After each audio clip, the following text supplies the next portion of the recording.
Hi అండి, బాగున్నారా? Welcome back to our channel. ఈరోజు మా పిల్లల గురించి వామ్ బజ్జీ వేస్తున్నానండి. చాలా బాగుంటుంది. ఇది ఎలా వేసుకోవాలో నేను చేసి చూపిస్తాను, సరేనా?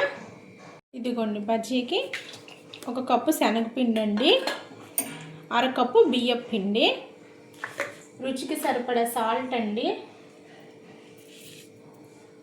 కొద్దిగా తినే సోడా ఉప్పు, కొద్దిగా రండి, అది ఎక్కువ వేసుకోకూడదు, కొద్దిగా పసుపు అంటే కలర్కి అన్నమాట. ఇదిగోండి, ముందు వీటిని గడ్డలు లేకుండా అంటే పిండి అంతా ఇలాగ కలుపుకోవాలి. అప్పుడు వాటర్ తోటి మళ్ళీ కలుపుకుందాం. ఇలాగ ఉండలు లేకుండా పిండి అంతా ముందులా సాఫ్ట్గా చేసుకోవాలి. వామ్ బజ్జీ మంచిదండి, పిల్లలకి అరుగుదలకి ఆరోగ్యంగా ఉండడానికి మంచిది. ఇది ఇప్పుడు మనం దీంట్లో సరిపడా నీళ్ళు పోసుకోవాలి, కొద్దిగా జాబ్ అయిపోకూడదు, మరి అలాంటి మరీ గట్టిగా ఉండకూడదు.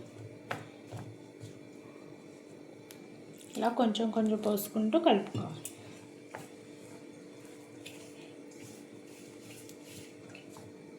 ఇదిగోండి, వామాకు ఉంది కదా,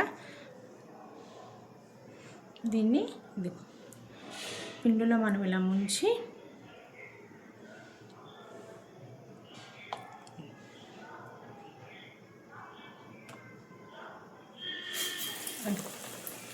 అలాగా ఆయిల్లో వేసుకోవాలి.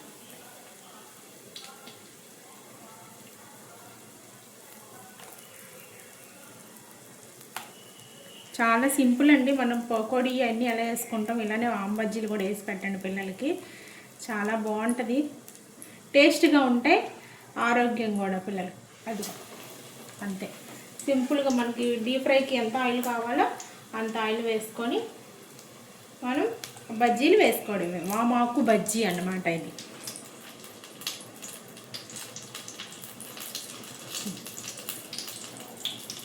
అది చూసారా ఎలాగున్నాయో బజ్జీలో. ఈ విధంగా కలుపుకోవాలి పిండి.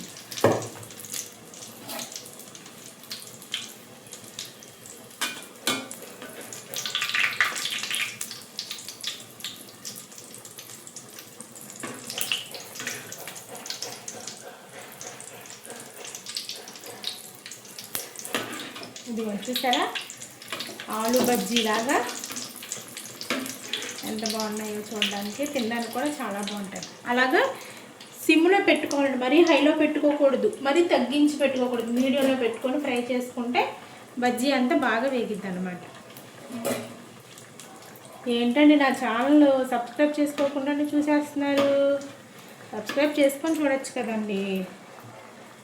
నేను గులాబ్ జామ్ వీడియో చాలామంది చూశారండి, లైక్ చేశారు, కానీ సబ్స్క్రైబ్ చేసుకోలేదు, అంతే.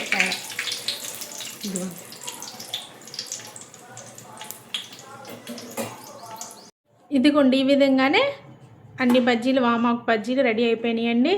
నా వీడియో మీరు పూర్తిగా చూసారనుకుంటున్నానండి. నా వీడియో మీకు పూర్తిగా నచ్చినట్లయితే లైక్ చేయండి, షేర్ చేయండి, ముఖ్యంగా నా ఛానల్ సబ్స్క్రైబ్ చేసుకోండి, చిన్ని కామెంట్ పెట్టండి, సరేనా? బాయ్ అండి. ఇవాళ మా పిల్లలు స్నాక్స్ ఇవే స్కూల్ నుంచి వచ్చే టయానికి.